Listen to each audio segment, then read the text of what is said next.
అసలు మీ తల్లిదండ్రులతో అవసరం లేదు, మీకు వాళ్ళతో మీరు పెళ్లి చేసుకున్న తర్వాత నీ భార్య మొత్తం అన్న ఎక్స్ట్రీమ్కి వెళ్ళిపోయారు. That is not what Bible says. When Bible says leave that, it is a comparative statement that your dependency, your fellowship, your fulfillment is not from your parents anymore. It shifts to your wife. That's all it says.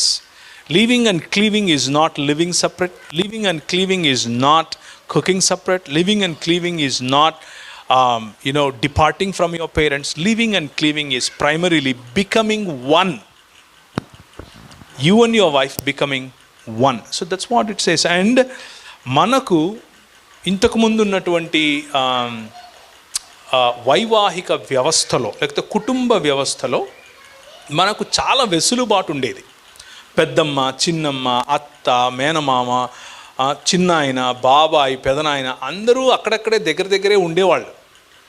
ఏదైనా సమస్య వస్తే చెప్పుకోవటానికి, మాట్లాడుకోవటానికి, మనసు విప్పి ఏడ్చుకోవటానికి కూడా మనకు అవకాశం ఉండేది. ఆ సోషల్ స్ట్రక్చర్లో ఏదైనా పొరపాటు చేయాలంటే కూడా, ఏదైనా దురుసుగా చేయాలంటే కూడా 10 సార్లు ఆలోచించేవాళ్ళం. కానీ ఇప్పుడు న్యూక్లియర్ ఫ్యామిలీస్గా మారిపోయిన కారణం చేత ఆ న్యూక్లియర్ ఫ్యామిలీస్లో ఎక్స్టెండెడ్ ఫ్యామిలీ అని సొంత తల్లిదండ్రులనే పిలుస్తున్నాం. అన్న భార్యను, అన్న పిల్లలను ఎక్స్టెండెడ్ ఫ్యామిలీ అని పిలిచే దౌర్భాగ్యంలోనికి మనం వెళ్ళిపోయాం already. That is the definition today. కాబట్టి దాని కారణంగా మనం ఈ ప్రెషర్, ఈ స్ట్రెస్ దీన్ని డబల్ చేసుకుంటున్నాం. మనకు పంచుకునే వాళ్ళు లేరు, మనతో మనసు విప్పి మాట్లాడుకునే వాళ్ళు లేరు. దూరాలు పెరిగాయి కానీ కంపారిజన్స్ పోలేదు. దగ్గరైన వాళ్ళు కనీసం సరిగ్గా మనం కలిసి ఉండగలమా అని అనుకుంటే మీడియా ఇన్ఫ్లుయెన్స్ కారణం చేత వీఆర్ గోయింగ్ స్లోలీ, దో ఒక చోట ఉన్నా కానీ slowly inside your heart you are alone, you are going alone. ఈ స్ట్రెస్ నుంచి బయటికి రావాలి అని అంటే, ఈ స్ట్రెస్ నుంచి రిలీవ్డ్ అండ్ లిబరేటెడ్ లైఫ్ కావాలి అని అనుకుంటే, don't emphasize leaving and cleaving in the western format. Leaving and cleaving in the Asian format is better.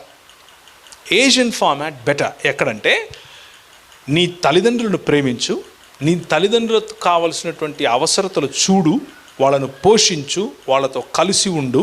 కానీ ఒకటే రూఫ్ కింద ఉండాలి అన్న రూల్ ఏమీ లేకుండా వాళ్ళను గౌరవించి వారి వసతులు, వారి అవసరతలు తీర్చగలిగినంత దగ్గరగా ఉంటూ వాళ్లకు నీ భార్య ఇచ్చే గౌరవాన్ని నిలబెట్టడం నీ బాధ్యతే, పురుషుడిగా మన బాధ్యతే. అలాగే మీ తల్లిదండ్రులు, ముఖ్యంగా తల్లి నీ భార్యను, నీ భార్య పట్ల వ్యవహరించే దురుసుతనాన్ని ఆపటానికి నీ భార్యకు అవకాశం ఇవ్వకు, నువ్వే చెయ్యి. అండ్ ఆ సంబంధాలు మధురంగా ఉంటాయి. అలా మధురమైన సంబంధంలోనికి ఉండటం కోసం కొంచెం స్ట్రగుల్ ఉంటుంది, ఉండకుండా ఎలా ఉంటుంది, మనుషులం కదా, స్ట్రగుల్ ఉంటుంది. అయినా కానీ దాన్ని భరిస్తూ ముందుకెళ్ళటమే కుటుంబం.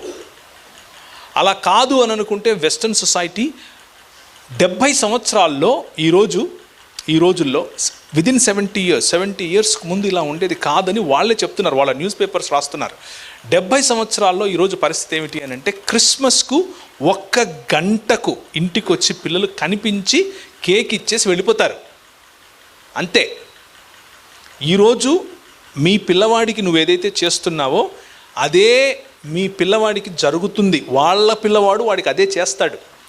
What ever you so today is what you reap as a society in the future. So let's not go there. The Western model of a family is an utter failure, and it is not biblical model too. The biblical model is what Asian models are. So let's stick to it. This is very important, and thank you very much for that question.